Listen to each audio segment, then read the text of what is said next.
I'm Riley Reese. This is the Sophia Unfiltered podcast, where we bring together thought leaders, wellness entrepreneurs, makers, and emerging health leaders. We're here to have raw, unfiltered conversations because sharing your stories has the power to change lives, help others heal, and transform the way we take care of ourselves. Here we go.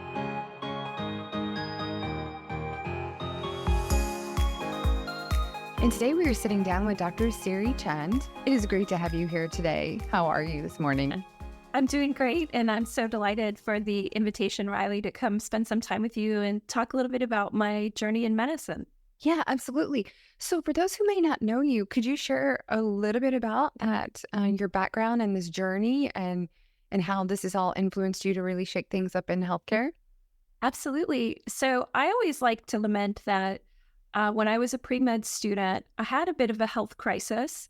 And I went to the student health clinic. And when I was there, they said, here, try this super potent medication.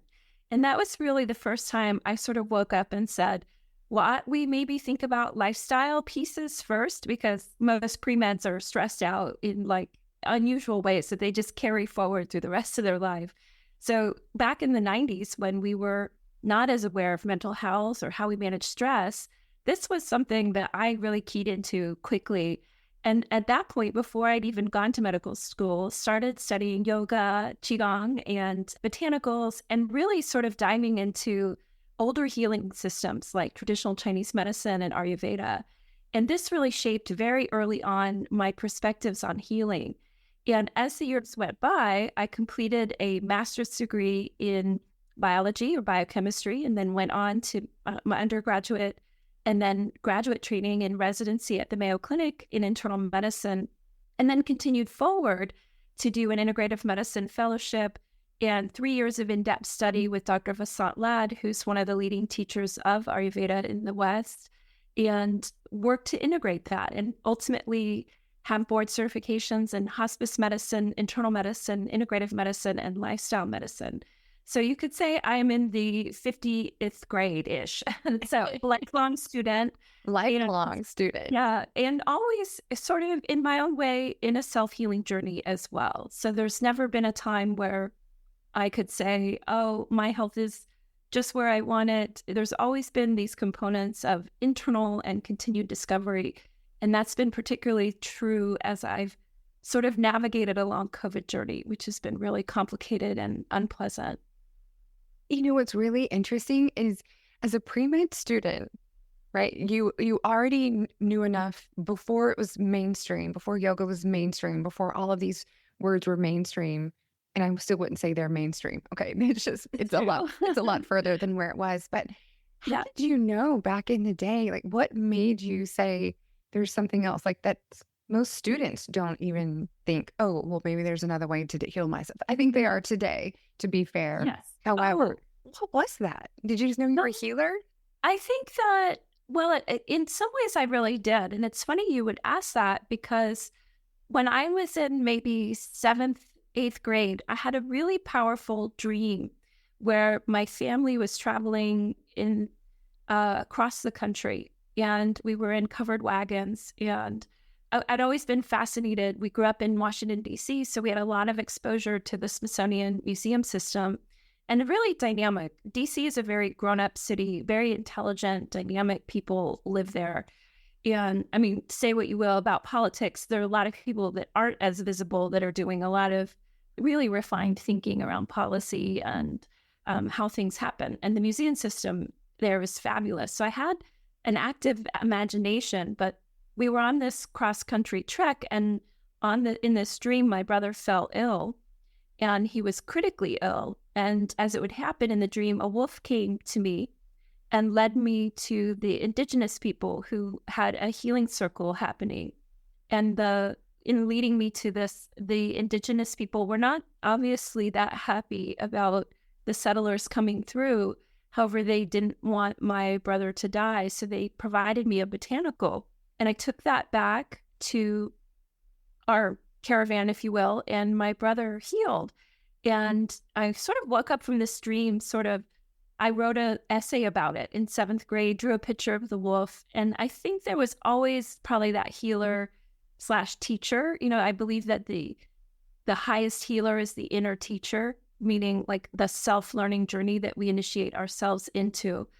And so I think that I just was a little more self-aware than perhaps the average person. And I knew that a lot of what was happening was from stress. And I didn't grow up in a household where there was a lot of discussion around medicine or self-healing. There wasn't a lot of emotional awareness in our home. There's a lot of things a 90s kid carries into their pre-med journey, which now we recognize, gosh, we would have had all kinds of concerns about how my mental health was. But this doctor was just outrageous enough in his recommendation of the medications. He had said for me to try phenobarbital, which is a tranquilizer. I don't even know anyone who's ever prescribed it. So it's sort of one of those divine timing moments where it was so outrageous that I was like, no, that I didn't know much about medicine at that point, obviously having not grown up in a physician household, but I knew enough to know that was a road to a path I was not excited about and habit forming medications. And so I happened to have a friend who, and this is the longest version of this story I've told, but I was walking back from student health not so long after this was all happening. And there was someone who worked at a metaphysical bookstore that lived 2 stories down from me in the student housing and said, I want you to come check out this bookstore. So it was a little bit of divine providence that sort of, I'd made a friend who was a little out of the box thinker who was from California. We always know California. Yeah. So he had brought his insight from his upbringing. This was at University of Virginia.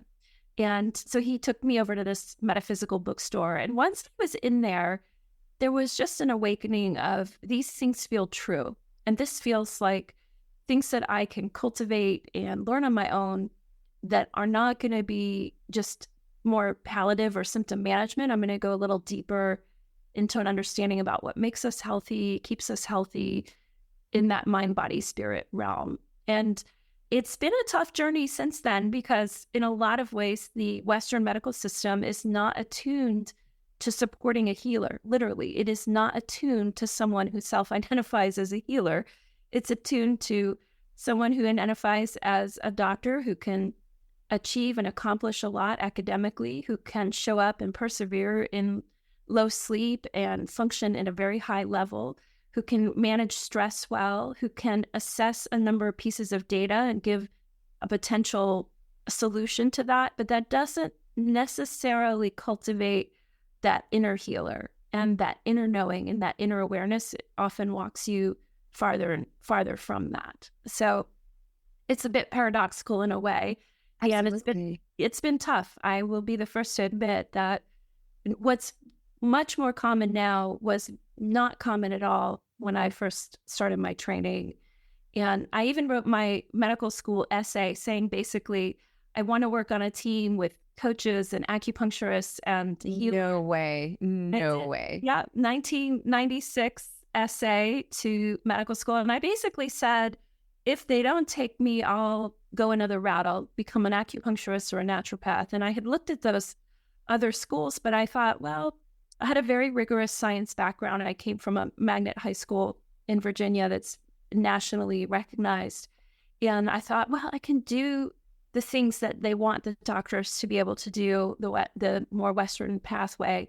But I also got this other lane that's been opened up for me. And maybe I can help create change and adjust people's perspectives about healing. And I'd say largely I've been able to do that, but it's certainly takes a toll on you over time to try to maintain awareness in really different systems of thinking, as I'm sure you could speak to as well. Yeah, absolutely. And I think it's really, you bring such interesting perspectives. And I think for our listeners, this is such a fantastic episode because it kind of pulls back the curtain for everybody who's out there who are looking for all of these different ways to take control of their health and be empowered, but then also hear the reality of the system that we're in. And ultimately, we can see why this would be a health the system was created to put these amazing practitioners together because it is very hard. But for our listeners, Can you speak a little bit more to that journey from the physician side, right? We all know what that journey and that struggle is like from the consumer, the patient, the client side. But just speaking a little bit more to even you as a physician, you're like, this is just can you speak a little bit more to that? Yeah. So, it's interesting because I was very idealistic when I was young in my career. I mean, I really thought I could get in there and bring these different lanes of knowledge. And what I think all of us begin to understand, and I'm in my 50s now, is that there are cumulative impacts of being in systems that are not aligned with our deepest belief system. And I would argue, sadly, that there are many physicians. I'm part of a number of huge Facebook groups where these types of discussions are happening, where people are sort of like, what has happened? This is not how I imagined being able to touch people's lives and help them in their self-healing journey, empower people. It's really become a system dominated by something that's not aligned with many doctors' values. But for me, 100%, as I progressed through my career, I realized more and more that it was a bit paradoxical. I wasn't necessarily well suited to run a business. You have to think about, what does it take to market, develop, create a practice? Oh, we jumped. Oh, so it's interesting. We're talking about healing, and now you've jumped into talking about running a business, right? Right. So I think this is really also interesting from the patient perspective to just understand a little bit about what you have to go through as the doctor. You have to wear all the hats. Right. And especially if you're one of the more out of the box thinkers, you have to really think about, can I run a business? Can I market it? Can I bring it? Is there a liability if I'm speaking about things that aren't things that everyone agrees with, even though I believe that they're true? And there's a growing number of doctors that feel this way, but they're not necessarily going to take the risk of bankruptcy to create a business. That's a big risk. They may have another primary earner in the family that gives them that buffer or that freedom. But if they're the primary earner, they may likely stay inside the system that's increasingly difficult for them. And I think this creates, as time goes by, a lot of internal tension. And when we talk about physician burnout, which clients and patients experience as not listening, not being present, prescribing things that seem like they're not going to help, or not really even addressing the root or the deeper causes. The burnout has many, you could go in and sit with someone and they're busy typing and they're like, yes, their heart is wanting more in that interaction too, but they've got a list of 1,000 things they have to get done that day. And they're suffering, and they could be suffering themselves. Exactly. And we call that moral injury, which is when the physicians are sort of day in and day out confronting a system and a situation that they may not have a lot of control to shift or change for any number of reasons. And that kind of just takes a toll on the spirit as time goes by. So I often encourage the people who maybe had a doctor they loved or a doctor they worked with whose communication style changed or their pattern of practice changed to just have some compassion and say, likely they're experiencing burnout from, they may have made a medical error because they were overtired. I can assure you there's never been a physician I've met who wanted to make a medical error, but they happen. They can be devastating. You can carry that inside in really painful and difficult ways if you don't have emotional support. There's all these different, practice may have been bought by venture capitalists who decided that the practice model needed to change. So where you were able to do it one way, now you have to do it another. And patients don't know any of those pieces that the clinicians, and this is not even the per se style of doing medicine. This is just the logistics of what it's like to practice now.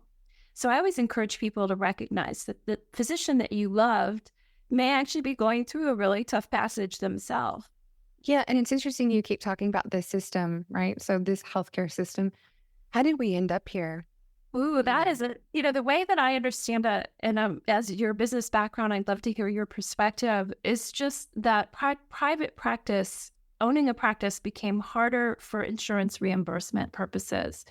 And larger systems began to basically buy up and own the practices in large groups. And it's very difficult for solo practitioners to negotiate fair market insurance reimbursement rates. So many will go to a direct primary care model where you pay a monthly fee. And I actually, at this point, I would say to most people, if you're of average health, but you want someone who's actually going to be in there with you, looking at your cholesterol, your energy, your sleep, your nutrition, your community, your sense of self, purpose, you're probably going to have to find someone in a direct primary care or concierge model or consultative, meaning you can go see them once a year and do your screening and lab tests within this model that's really just become more and more, I guess I call it a grind. I don't know if that's a fair word, but this is the physician perspective on what it's like when you have 30 visits in front of you for the day and 100 notes that need some level of attention. And they call it pajama charting, where you work all day, you go home, work another 3 to 4 hours in your pajamas after dinner. I mean, that sounds like a grind. And it just sounds like most patients who come in and they get frustrated with this system. But I feel like sometimes the physicians take, it's the doctor, and it's like, okay, the doctor's sitting there suffering too. And the doctor may have their own conditions, and the doctor is a mom and, may have a flu or may have COVID. And oh, by the way, they still have bosses, right? So I think it's so interesting to hear this other side straight from a physician. Right. And I think that there's more and more within physician communities, like not necessarily externally facing discussions happening. There's a lot of coaching that's started in the last through COVID, where that coaching model really gets in and helps you work on that really cognitive level to manage your thoughts and beliefs around your situation. But sometimes you look at the logistics of the situation and it's like, oh my gosh. And I think for the integrative, functional, or sort of out of the box provider, you're just going to amplify the moral injury in the sense that you're in this system. You maybe aren't well suited to run a business or create a business. So you have to sit in someone else's model, and you want to do a care plan for someone that's really looking at deeper levels of imbalance, and your hands are tied, whether it's through legality, meaning someone isn't going to like how you chart using a whole other medical system, or you do not have anywhere close to the time that those assessments need. So then you're juggling it. You tell the person to come back 2 weeks later and you're charting in pieces, and the person's frustrated. They're paying 5 copays to get to where one visit with a DPC doctor or concierge doctor would get them, care plan moving forward. So I don't know, on some level, I recommend a lot of people to have a high deductible and a health saving account so that they can determine where their healthcare dollar is spent.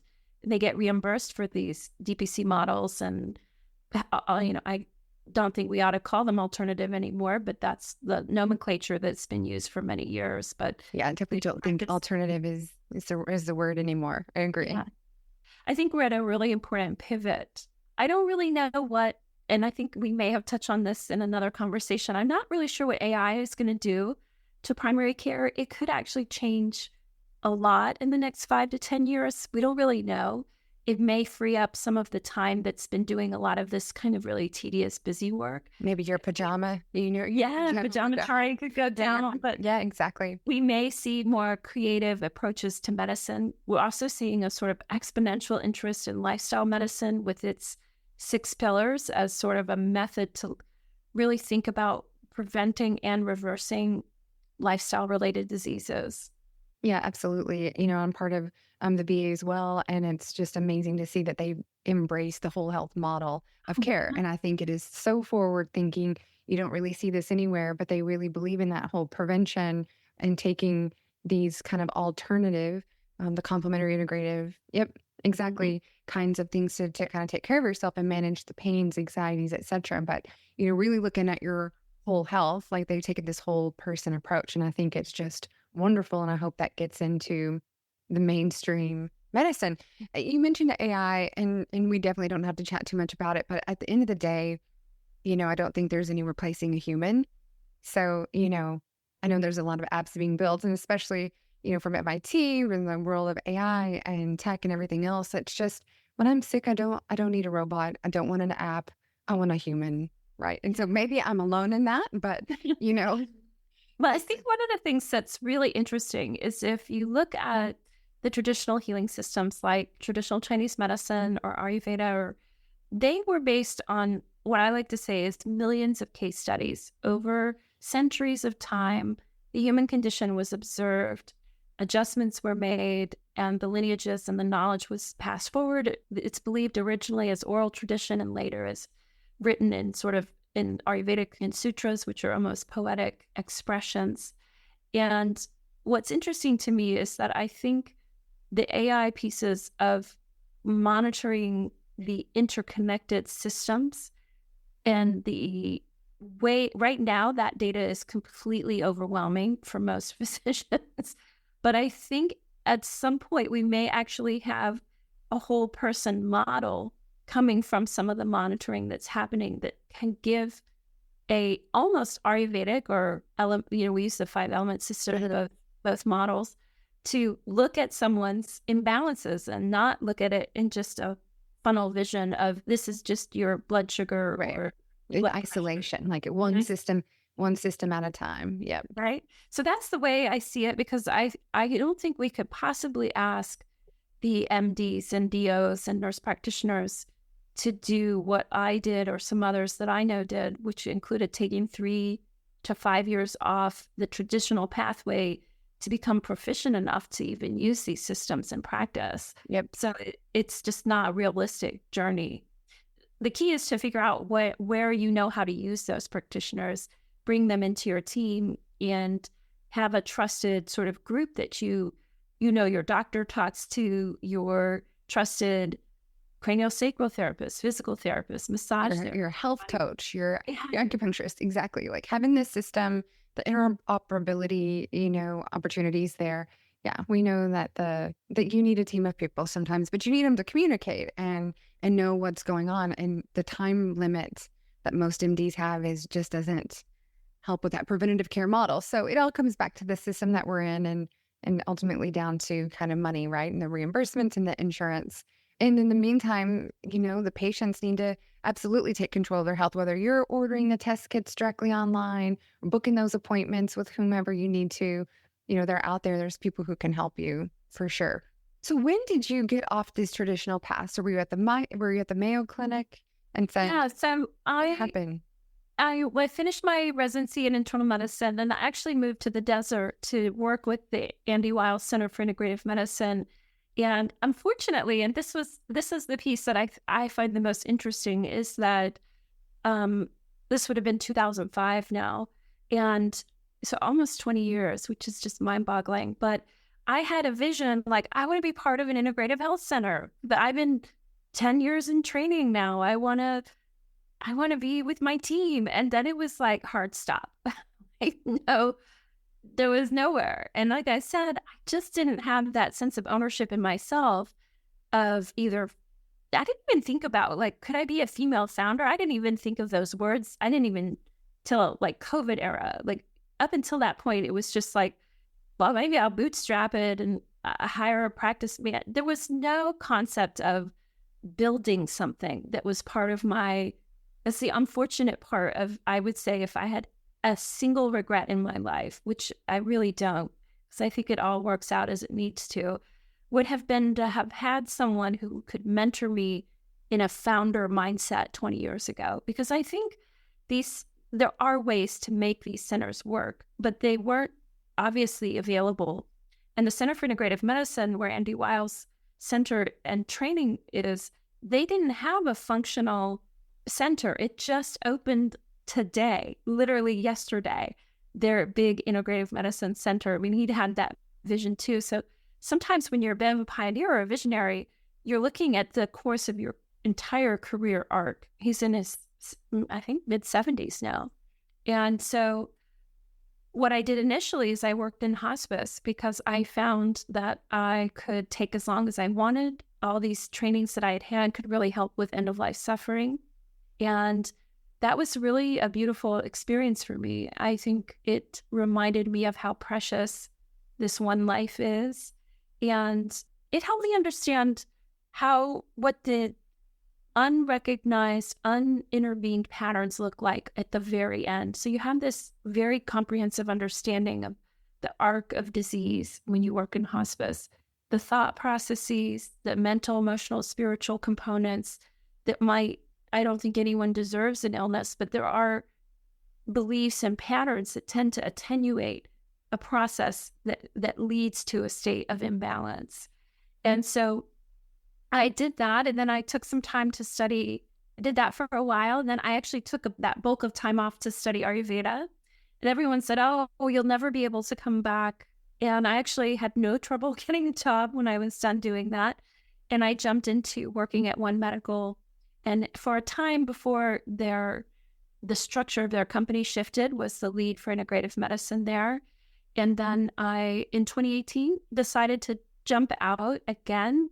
And I was working at this point now with some investors to consider a lifestyle medicine clinic franchise, if you will. So a model that sought to bring in culinary medicine, yoga, mindfulness, obesity medicine, sort of lifestyle empowerment. And then the pandemic hit. And so I was building a group visit model in person at the beginning of a pandemic. So I didn't have the best foresight on that side. And then unfortunately, I got very, very sick with COVID in February of 2020. And I've had a very complicated course. So I haven't been really been mentoring other physicians, the mentoring I wanted, but I haven't been in clinical practice since 2018. Wow, what a journey. But if something is always pulling you in, I want to help people. And then it sounds like you're in the system and you're like, this is not for me. Yes, This exactly. construct doesn't work. I'm okay. I'm coming back out. And it sounds like you want to practice and heal kind of your way, right? Bringing in all of the traditional, the Chinese medicine, the Ayurveda practice, and then what we've learned here. Yeah, exactly. And I don't know if I'm going to do it in this life. I really don't. I sit in a certain amount of uncertainty as to what's possible in my own being. And I know people I hear every day, literally still every day, when will you have a practice again? I would come in a heartbeat. And so I don't think it's the lack of interest at all. It's more just, and this is really a clinician perspective, do I have the stamina? Do I have the energy? Do I have the focus? Do I have the resources to set something like this up, run it, market it, accumulate the staff that supports it?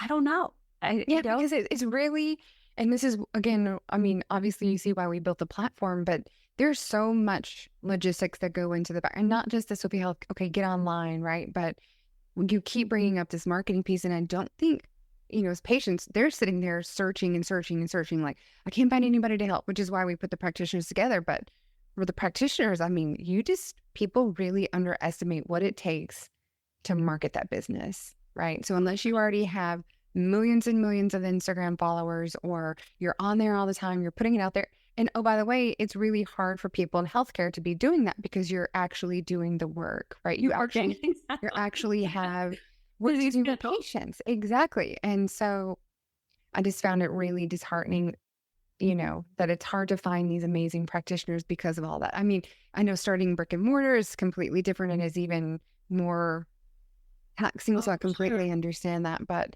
yeah, you had such a great vision for that. I think it's such an amazing platform that is being created, and the mindset that you're bringing to it of sort of empowering the connections and taking some of the headache out for practitioners. So I encourage any of my colleagues and friends who, through my community, are connecting to this podcast to definitely learn more about Sophia Health. And you could even share a little bit about it in case they aren't as familiar, because I think it's incredible to meet that demand in a way that's really, really thoughtful.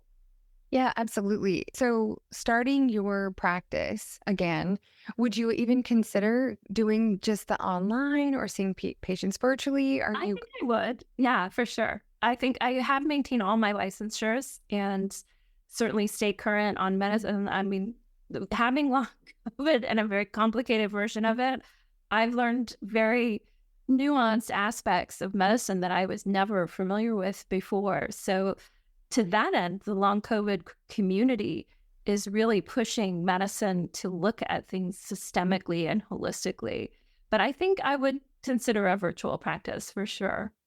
Yeah, just to get you back in it. And, a lot of people are building even cash pay models just to start seeing patients. So hopefully you'll consider that, and being so loved in the community and just having so much experience. But I would like to get into long COVID for anybody out there who has COVID. Do you want to share a little bit about that journey? And So the interesting thing, and I'm going to bring in a little bit of my Ayurvedic training, is that every person's state of imbalance when they got COVID is very different. And so if we look at some of the functional medicine testing that might have been done pre-COVID, you might have seen moderate to high inflammatory markers, moderate to high insulin resistance, other systems that were starting to show the wear and tear of lifestyle issues. And I mean that in the kindest regard to all of us, meaning we're human, we're in a body. I don't believe we're going to achieve anything past the death that's inevitable for all of us. But so there's an inevitable shifting that we are sort of the entropy of moving towards our departure that we're inevitably always in some conversation with. That having been said, I think that the long COVID basically finds those nooks and crannies that were already sort of at a tipping point and pushes them into another level of their expression. So if you were modestly pre-diabetic, you might have moved.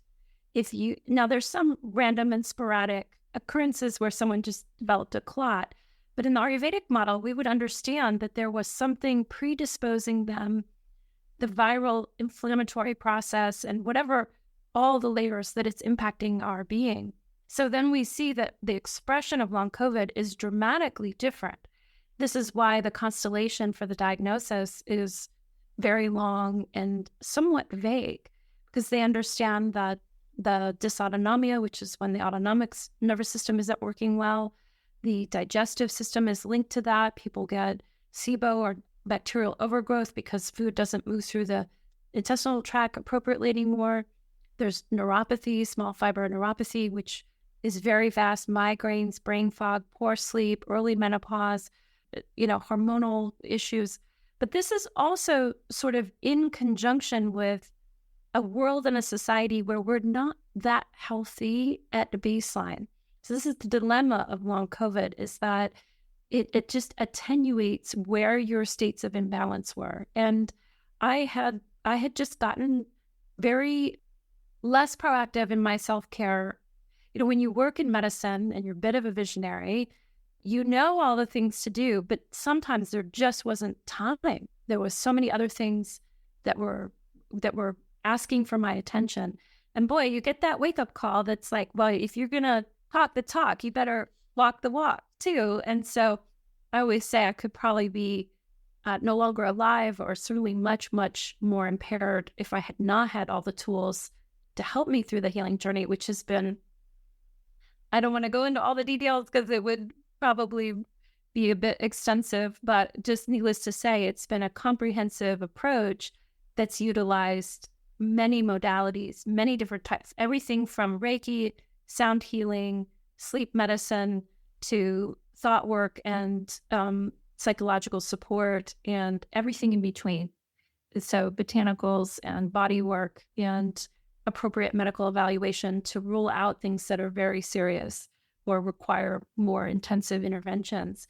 So I think that in some ways, long COVID is the ultimate invitation to personalized medicine, because each person's unwinding with it is different. It requires a very attentive, observant clinician, and naturopaths and some of the practitioners that are not as time crunched actually have the bandwidth to do that work with people. And I think they've been effective in helping them. The biggest issue for me, I will say, has COVID impacted my sleep architecture, meaning I could no longer sleep through the night. I would wake up at 2, could not get back to sleep. And it took me, so much longer than I want to admit, to figure out how to fix that. But fortunately, I'm mostly now sleeping through the night, which then allows for so much more healing to be available. So if I had one piece of reflection for everyone who may be questioning where to start, it would be triple down, quadruple down on your sleep protocols and hygiene. Find someone who's really skilled at that and lean into, then once you figure out what's happening with sleep, you can look at movement, you can look at nutrition. But without that restorative sleep, you don't have the bandwidth. This is my other big observation that's harder for people to know, that I never would have understood before, is that when you're chronically ill, you may know what you need to do, but you do not possess the resourced energy to make it happen. And that's easy for someone looking in to judge. But when you're in it, it's like, wow, it was a lot to wake up, smile, say hello, get out of bed, shower today kind of feeling. And So it's kind of like a fog. I mean, it's kind of been explained to me. yeah, For anybody out there who may have it, you can let us know for sure how you're feeling. But, we hear it's kind of like a fog. So you're right. I mean, even getting out of bed might be a challenge. So waking up and saying, okay, I'm going to call 5 dozen practitioners and try to do all of the scheduling. Okay, now I'm going to go try to tell my story to all these different people, and hopefully somebody gets it. It's exhausting from beyond, yeah, the patient side. yeah, it's beyond exhausting. It's impossible. It's like you literally, like what you described would be the ideal approach, where you'd really get out there and say, and plus it's financially very challenging. I've spent most of my savings trying to sort of navigate my way through this and out of this. And I was not a particularly wealthy doctor, as you might imagine. I was very philosophically driven. So there was not this sort of same earnings that, traditional doctors had, because I was always trying to work the system a little bit, which always meant being paid less. So, it is very difficult for most people to get the help they really need. And this is where I think I wish medicine could see better, like the toll it would take if you could intervene early and help people reset this mechanism using a holistic team model, versus the attenuation in the medical system with years and years of unmet, difficult medical journeys that could actually be earlier intervened in very effective, thoughtful ways, using a team approach, using these holistic therapies. I don't know. I guess I'm still idealistic that like It's all going to come together as a team and take care of people. Yeah, and insurance will pay for it, or the government will pay for it. But the VA did manage to do it. So it's not to say that it's impossible, but I'm not even hopeful. so. Just curious, how many doctors do you think you've seen since 2020 with COVID? Yeah, like, well, I'm going to put healers into that equation. Okay, So because it's everybody from MD to ND, in functional medicine, the integrated. I'm sure you've seen from Reiki, yeah, all the practitioners. probably around 30. Wow. Yeah. And they all had something different to offer that was valuable and helpful. I had a lot of physical pain with my long COVID. It elicited a inflammatory process of the nerves in the trigeminal nerve and the base of the skull. So it was like a vice grip, very, very painful pain syndrome. And so I really saw a lot of people, because I did not want to pursue pharmacologic management of that. I knew that was going to be, there was another way. Yep. But I am so compassionate to people that maybe don't know that there's another way. And as we've learned in the narcotic, the corruption of the clinical pathways, I mean, in end-of-life care, narcotics are a godsend. And this was where they were originally designated, was for the pain of cancer and/or end of life. And, following those documentaries and stories it's so unethical. It just, I get upset even thinking about it. So I just had an awareness, but some people might have said, well, I just need some relief. And the system says, we want you to have some relief too. So here, try this, but without appropriate education on the nature and addictive nature of these medications. So very complicated conversation. Yeah, absolutely. Very, very dangerous and slippery slope on that for sure. Is there anything with COVID that you want to share with our listeners, with a healing? Like, you're an MD, you're in the shoes with the patients, right? You're patient and an MD, and you have all the Ayurveda, you have all the training in the world, decades of experience. Is there anything that you want to share with our listeners who may be suffering with COVID or long COVID as well? The biggest personal lesson I've had to learn in it is self-compassion, meaning this quality of self-compassion and acceptance. So I was the healthiest person because I was so busy with all my career pieces, but I grieve the healthy body that I had. And managing the grief and applying a lens of acceptance and self-compassion and saying, it took a lot of pressure off me. And I think probably other people who were young and healthy have that same feeling of like, why can't I get better? What is happening here? As opposed to softening in the resistance of what is and saying, this has happened. This is difficult. A lot of people won't understand it, and I don't need them to, but I can see how I can love myself more deeply, more profoundly as an invitation of this. And for me, in some ways, it's been decoupling myself from a lot of capitalistic principles that my worth was related to my productivity, that my worth was related to my achievements. And your title, your My stature. title, exactly.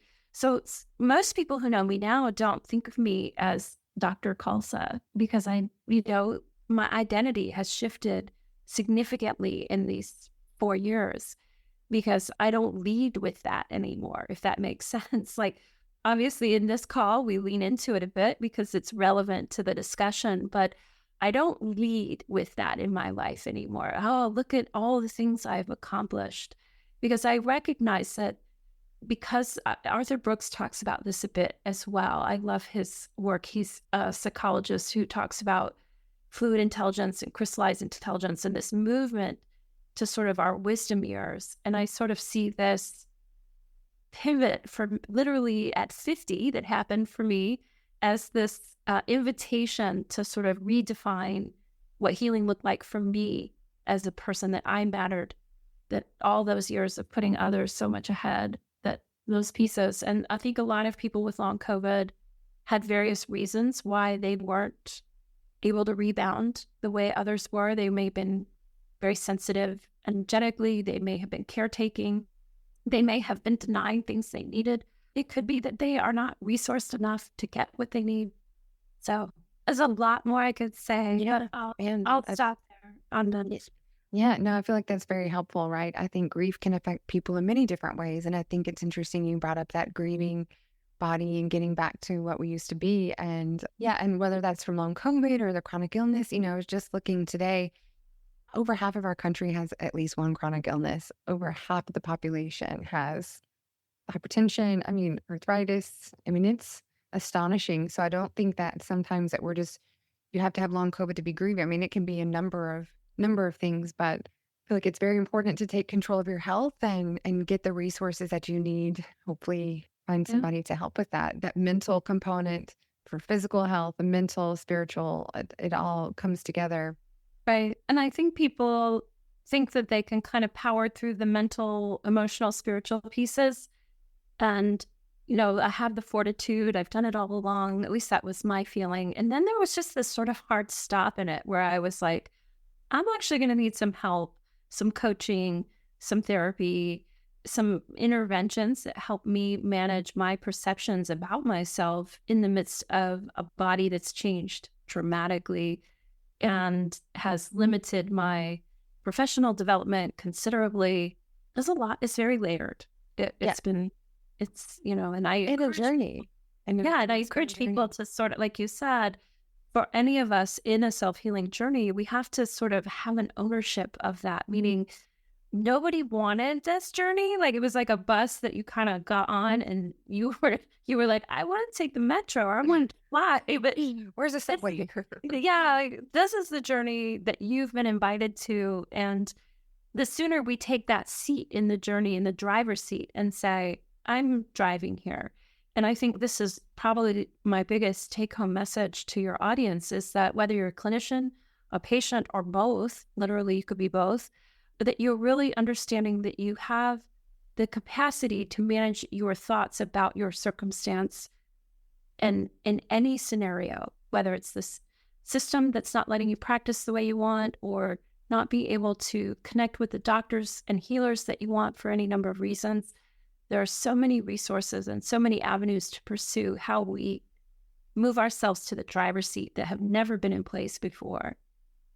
I love that. Dr. Suri-Chan, thank you so much for being here and sharing your story and sharing all of this with our guests and your journey through COVID. Before you go, so there's a question that we ask all of our guests on the show, and if you could please share your 3 fundamental pillars that contribute to your well-being. Well, I alluded to one of them, and that is Sleep. restorative sleep. I mean, chef's kiss. When I get a good night's sleep, I know that is going to make all the difference for me. The second one I probably also alluded to as well, which is really paying attention to my internal world, mentally, emotionally, and spiritually. This is something that I didn't have the bandwidth for when I was much busier in the clinical segments. And I appreciate so much that how the day unfolds with regards to community, movement, connection, but taking the botanicals I want to take, stretching, mindfulness, all is sort of predicated on some of the thoughts I have very early in the day. And so honing into that has been so essential. Journaling, sort of getting clearer on principles. And the third one, which we didn't talk so much about, is I am such a huge proponent of high nutrient density seasonal food. If you can hop in my social media, you'll find me at Dr. Suri-Chan. You'll see the majority of things that I share about are largely photos of vibrant plants cooked into some sort of nutrient-dense option. And that's been so fun for me. It's really been my creative outlet over the last couple of years to lean into sharing my passion for really seasonal eating and sort of the joys and treasures that come from being connected to nature that wake us up to our inner nature, the elements that you see. If possible, I love for people to go to local farms and farmers markets, or at least to consider buying what's seasonal. It's a lower carbon footprint, more likely to be grown regionally than imported from, all over the planet. So, it's not about necessarily having pumpkin year round or cranberries year round or passion fruit or carrots even. It's about tuning it and that connection to the circadian rhythms of the planet, the moon, the sun, the stars, and internal to us is a really critical part of healing and maintaining our wellness. It's not often shared. Yeah, thank you for those. And where can our listeners connect with you? Yeah, absolutely. You can find me on most social platforms. It's the A at Dr. spelled out DoctorSirichand. And I have a website that's not Doctor spelled out. It's DrSiricand.com. Dr. Suri-Chan, thank you so much for being here. And if you're a physician, Dr. Suri-Chan is one of our affiliates, and we are going to make sure we share her affiliate code. So please use her code when you are signing up or interested. You can check out her information on it if you're interested in getting on Sophia Health. But Dr. Suri-Chan, thank you so much for sharing all of this information and wisdom on Ayurveda and healing. Thank you so much, Riley, for having me. And I'm so delighted for the work you're doing and grateful to be connected to Sophia Health.